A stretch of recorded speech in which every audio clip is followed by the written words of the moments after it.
So before I wrap this video up, so it's going to get very long, I can talk for hours, and there is so much to discuss with this case and with these laws and how they affect those of us that are currently working in the sex work business.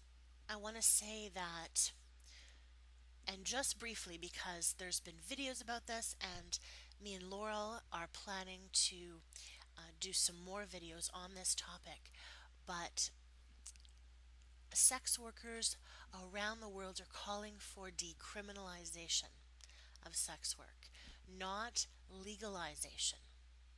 Legalization is the legalization of our profession with heavy, heavy government control. So we're still looked at as a vice. We are looked at as something that needs to be heavily regulated. And usually across the board regulated without sex workers' input. And it's very important that as sex workers, we are at the forefront of that discussion on laws and regulation that is affecting us. And there's a lot wrong with legalization. There's a lot wrong with Amsterdam. However, there is also a lot wrong with criminalization and removing laws around sex work that have made it so that we are working in an incredibly dangerous environment in Canada, the US, where it's criminal, under the guise of you are victims, we are trying to save you. Or there are victims in prostitution, we are trying to save them. These laws do nothing to save. There is not one type of sex worker. There isn't. And there has been people that have tried to place us into boxes where we are one type or we are two types. The happy hooker, the victim. It doesn't work like that. It does not work like that.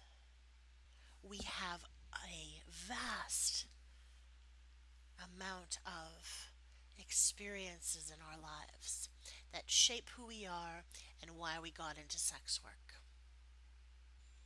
And in her ruling, she states so.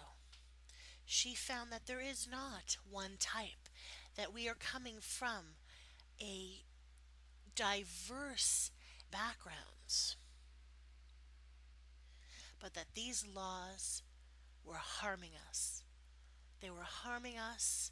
These very laws that were supposed to protect us were harming us. And this is not the end. This is obviously the step in the right direction, certainly. But this is far from being over. There is a lot of work to do. There is a lot of discussion that needs to happen. It does not affect, in a negative way, enforcement around child abuse relating to prostitution or forcible confinement of people.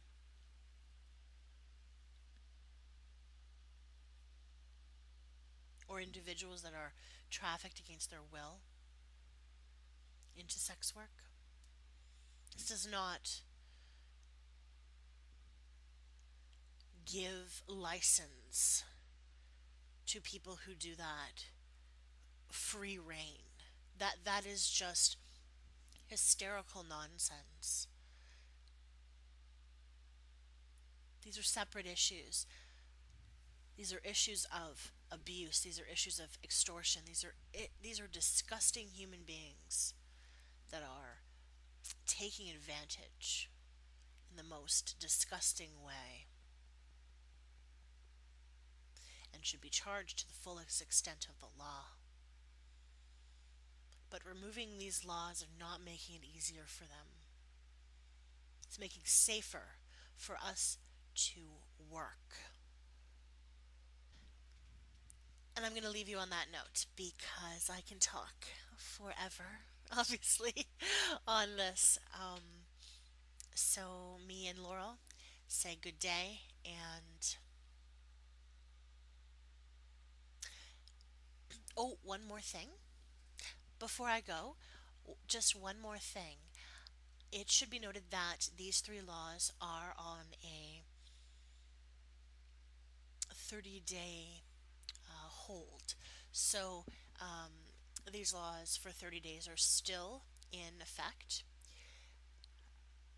It's my understanding that they wanted to make that 18 months, but the judge said no.